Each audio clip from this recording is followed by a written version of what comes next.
प्रणाम मित्रों, मैं हूं विकास सक्सेना। सामाजिक एवं राजनीतिक घटनाओं के विश्लेषण के यूट्यूब चैनल चैतन्य में आपका स्वागत है। आप देख रहे हैं विकास की बात। हैदराबादी भाईजान यानी कि AIMIM ऑल इंडिया मजलिस-ए-इत्तेहादुल मुस्लिमीन के सदर असदुद्दीन ओवैसी ने जो एक बयान दिया है, उसके बाद लोगों को ये महसूस होने लगा है कि वक्फ बोर्ड के संशोधन का जो प्रस्ताव, जो विधेयक केंद्र की मोदी सरकार लेके आई है, वो कितना महत्वपूर्ण है और कितना आवश्यक है। इसमें जो ये वक्फ बोर्ड का जो कानून है, इसमें 44 संशोधन को लेकर के एक विधेयक अभी पिछले सत्र में मोदी सरकार लेके आई थी, जिसको संयुक्त संसदीय समिति JPC के लिए भेज दिया गया है। JPC की बैठकों में ये तय किया जा रहा है और लोगों से सुझाव भी मांगे गए हैं कि वक्फ बोर्ड में के जो कानून है उसमें क्या क्या संशोधन किए जाने चाहिए। असदुद्दीन ओवैसी इस संशोधन कानून के सख्त विरोधी हैं। वही नहीं, जमीयत उलेमाए हिंद और दूसरे कई संगठन हैं, वो भी लगातार ये विरोध कर रहे हैं कि वक्फ कानून में कोई भी परिवर्तन, कोई भी हेरफेर नहीं होना चाहिए। इसी को लेकर के जो मुस्लिमों का जो समाज है, उसको संबोधित करते हुए असदुद्दीन ओवैसी ने कहा कि तेलंगाना में 33,000 वक्फ की संपत्तियां हैं। तेलंगाना उनके हैदराबाद से ही कट करके अलग बना है और वहीं के जो हैं नेता हैं असदुद्दीन ओवैसी, उन्होंने कहा कि वहाँ वक्फ की 33,000 संपत्तियां हैं और इन 33,000 संपत्तियों में से 90% के कोई भी पंजीकृत कागजात नहीं है।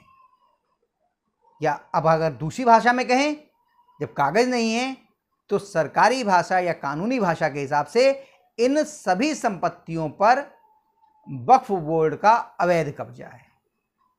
इसी प्रकार से उन्होंने उत्तर प्रदेश की संपत्तियों के बारे में भी कहा कि उत्तर प्रदेश में वक्फ बोर्ड के पास में 1,21,000 संपत्तियां हैं और इनमें से 1,12,000 के पास में किसी भी प्रकार का कोई कागज नहीं है।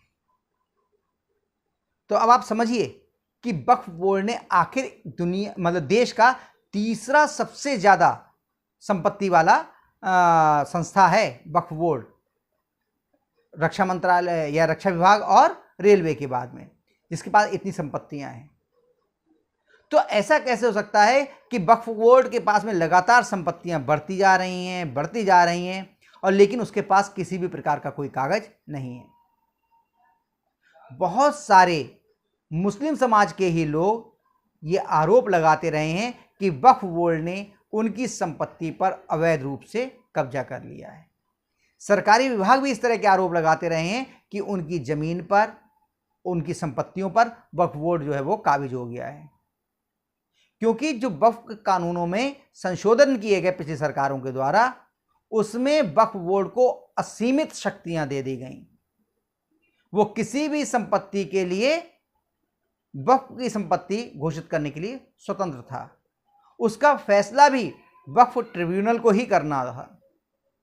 तो इतनी ऐसी कानूनी प्रक्रिया बनाई गई जिसके पार जा पाना किसी भी व्यक्ति के लिए सहज और सरल नहीं है, बल्कि असंभव है, ऐसा कहा जा सकता है।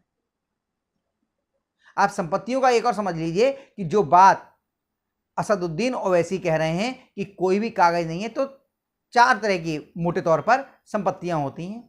एक, जिनका व्यक्तिगत स्वामित्व होता है, जैसे आपका अगर कोई मकान है, उसकी रजिस्ट्री आपके नाम में है, उसका आपने किसी से खरीदा, उसको आपने पंजीकृत करा दिया, जिसको कहते हैं बैनामा करवाना, वो लिखवा, उसका रजिस्ट्रेशन करा दिया आपने। एक ऐसी संपत्ति हो गई। दूसरी सरकारी संपत्ति होती हैं। तीसरी संपत्तियां ऐसी होती हैं जिन पर ना तो सरकार अपना दावा पुष्ट कर पा रही है और ना ही कोई व्यक्ति या संस्था उस पर अपना दावा पुष्ट कर पा रही है, तो ऐसी संपत्तियों को नजूल की संपत्ति कहा जाता है। लेकिन इन संपत्तियों की केयर टेकर जो है वो सरकार होती है। और चौथे प्रकार की जो मुख्य संपत्तियां हैं वो शत्रु संपत्ति, यानी यदि जिस समय हमारे देश का विभाजन हुआ था, मुस्लिमों ने अपना पाकिस्तान एक अलग राष्ट्र बनाया, पूर्वी पाकिस्तान और पश्चिमी पाकिस्तान थे उस समय पर, बाद में पूर्वी पाकिस्तान बांग्लादेश बन गया, तो जो लोग देश छोड़ के चले गए और अपनी संपत्ति को भले ही किसी को उन्होंने केयरटेकर नियुक्त कर गए हों, लेकिन उस केयरटेकर को उस संपत्ति का स्वामी नहीं माना गया। और अगर कोई केयरटेकर नहीं बना के गया है तो स्वाभाविक रूप से ये सारी संपत्तियां शत्रु संपत्तियां जो है वो घोषित कर दी गई और इनकी केयरटेकर या इनकी देखरेख का जिम्मा जो है वो सरकार के ही पास है। ये कुछ कुछ अगर कहें तो नजूल भूमि की तरह ही हो गई। तो अगर वक्फ बोर्ड के पास कोई भी संपत्ति है तो उसका राजस्व जो रिकॉर्ड हैं, जो अभिलेख हैं, उसमें उनका ये पूरा लिखा हुआ होगा कि वो किस प्रकार से वक्फ के पास पहुंची है। वक्फ अपनी स्वामित्व जो है उस पर सिद्ध करे और आराम से उस संपत्ति को भोगे। लेकिन एक बहुत ही कमाल का जो संशोधन वक्फ कानून में किया गया था मनमोहन सिंह जी की सरकार के द्वारा, उस समय पर जब एक मनमोहन सिंह जी प्रधानमंत्री हुआ करते थे और श्रीमती सोनिया गांधी जी राष्ट्रीय सलाहकार परिषद की चेयरपर्सन हुआ करती थी। इस कानून के मुताबिक, इस संशोधन के मुताबिक वक्फ बाय यूजर, यानी यदि कोई व्यक्ति मुस्लिम धार्मिक क्रियाकलापों के लिए किसी संपत्ति का प्रयोग कर रहा है तो उसको वो वक्फ घोषित कर सकता है, किया जा सकता है वक्फ बोर्ड के द्वारा। और यही एक ऐसा प्रावधान, वैसे तो बहुत सारे प्रावधान उसमें परेशान करने वाले हैं, इसके द्वारा बहुत सारी संपत्तियों के लिए वक्फ की संपत्ति घोषित कर दिया गया। पूरे गांव जिनकी आबादी 90% हिंदुओं की है या किसी अन्य समुदाय की है, उनको भी वक्फ की संपत्ति घोषित कर दिया गया।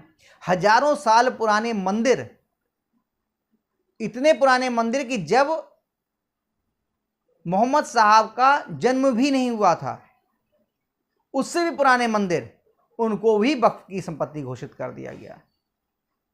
तो अब असदुद्दीन ओवैसी यही कह रहे हैं कि वक्फ बाय यूजर का जो प्रावधान है वो खत्म कर देने से बहुत सारी वक्फ की संपत्तियां जो हैं वो उसके कब्जे से चली जाएंगी।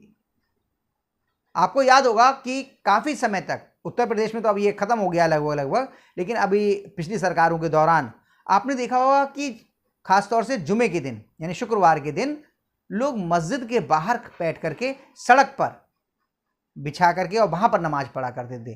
कई बार ऐसा भी देखा गया है कि मस्जिदों के अंदर जगह खाली होती थी, लेकिन लोग बाहर सड़क को रोक करके सड़क पर जो है आसन बिछाकर उस पर नमाज पढ़ा करते थे। तो अगर वक्फ बाय यूजर का हम कंसेप्ट को इस पे लागू करें तो वो सड़क किसी भी समय वक्फ बोर्ड जो है वो वक्फ की संपत्ति घोषित कर सकता है। आप कल्पना करके देखिए, आदमी ट्रेन पे जा रहा है, उसमें ट्रेन के डिब्बे में नमाज पढ़ रहा है, प्लेटफॉर्म पे लोग नमाज पढ़ रहे हैं, कई बार तो ये भी देखने पे आया है कि रेलवे ट्रैक पे बैठ करके लोग जो है नमाज पढ़ रहे हैं। तो ऐसे हालत में ये कानून का संशोधन कितना महत्वपूर्ण और कितना अनिवार्य है ये लोगों को अब समझ में आने लगा है।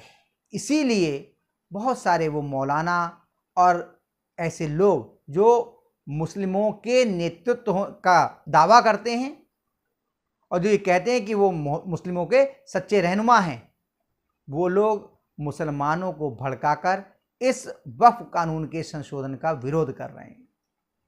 क्योंकि पसमानदा समाज जो है उसको अब इस वक्फ बोर्ड में नुमाइंदगी करने का या प्रतिनिधित्व मिलने का प्रावधान इस वक्फ संशोधन कानून में किया गया है।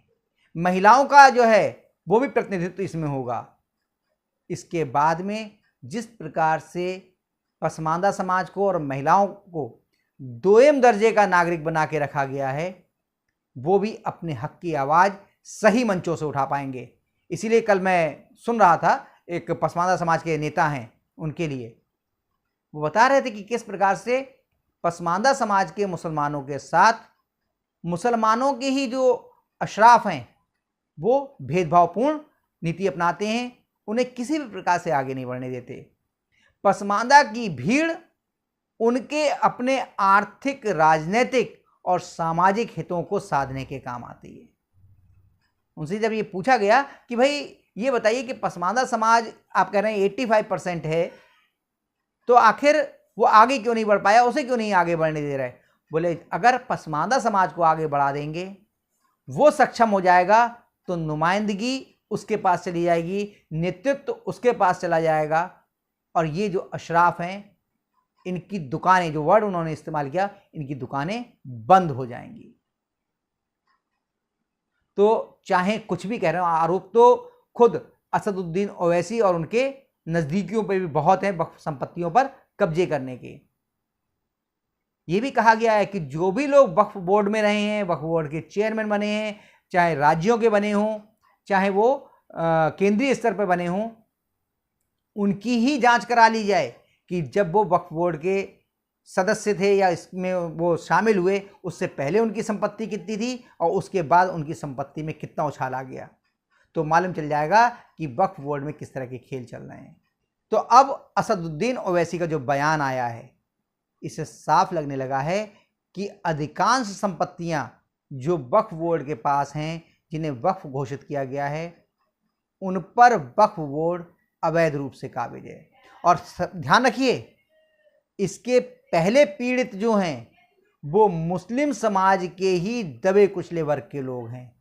उन्हीं की संपत्तियों को वक्फ घोषित कर दिया गया है और वो दर दर की ठोकरें खा रहे हैं, सामाजिक दबाव में, धार्मिक दबाव में और बड़े बड़े मुल्ला मौलवियों के दबाव में वो अपनी बात भी पूरी दमदारी से कह नहीं पा रहे हैं।